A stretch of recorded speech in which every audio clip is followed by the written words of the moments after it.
আসসালামু আলাইকুম সবাইকে। সবাই কেমন আছেন? আমি স্কাইজবস থেকে অনু। আজকে আমি নিয়ে এসেছি নতুন একটা পডকাস্টের এপিসোড। আমার সাথে আছেন মিস সামিরা এবং মিস্টার রাহি।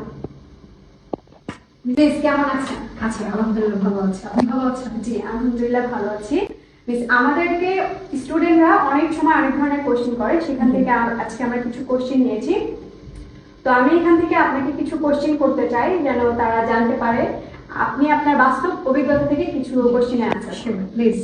জি, প্রথমে যদি কোশ্চেনটা আমি করি, প্রথম কোশ্চেন হচ্ছে ইন্টারভিউয়ের সময় নারীদের মেকআপ কেমন হওয়া উচিত, এ ব্যাপারে যদি কিছু বলতেন। গ্রুমিং কিন্তু অনেক বড় একটা পার্ট, যেহেতু আমার ফার্স্ট ইমপ্রেশন গ্রুমিং এর উপর ডিপেন্ড করে।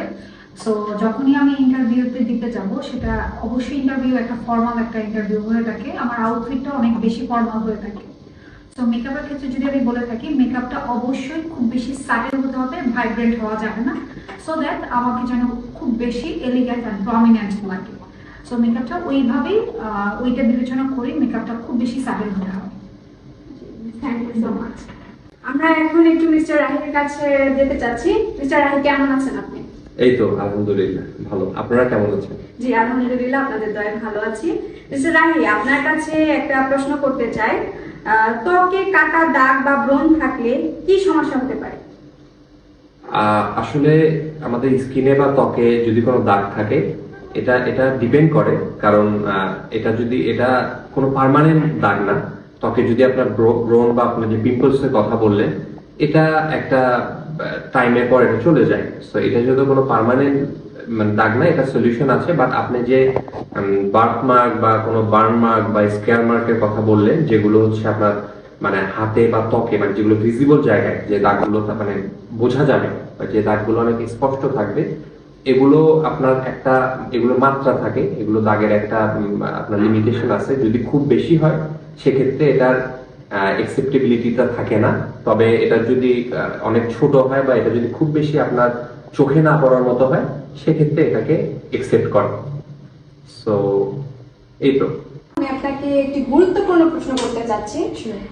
আমি করতে চাচ্ছি, প্লাস অনেক ফিমেল আমাকে জিজ্ঞেস করে বা আমাদের পেজে জিজ্ঞেস করে যে এই সেক্টরে আসলে মেয়েদের সেফটি সিকিউরিটিটা আসলে কতটুকু বা কেমন, যদি এ ব্যাপারে একটু কিছু বলেন।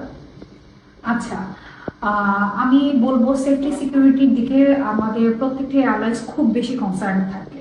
কারণ এই প্ল্যাটফর্মটা এমন একটা প্ল্যাটফর্ম যেখানে কোনো ছেলে মেয়ের কোনো ডিসক্রিমিনেশন নাই, সবাই অ্যাট এ টাইম একটা প্ল্যাটফর্ম শেয়ার করি আমরা।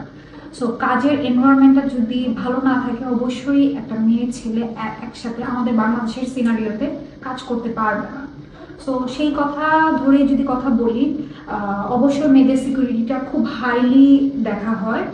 যেটা যদি কোনো ফিমেল ক্রু বা ফিমেল কলিগ বলেন বা সেটা যে কেউ হয়ে থাকুক, যদি প্যাসেঞ্জারও হয়ে থাকে, সেটা খুব ভালোভাবেই এটা পর্যবেক্ষণ করা হয় এবং প্রপার ইনভেস্টিগেশনের থ্রুতে এটার একটা বিচার করা হয়।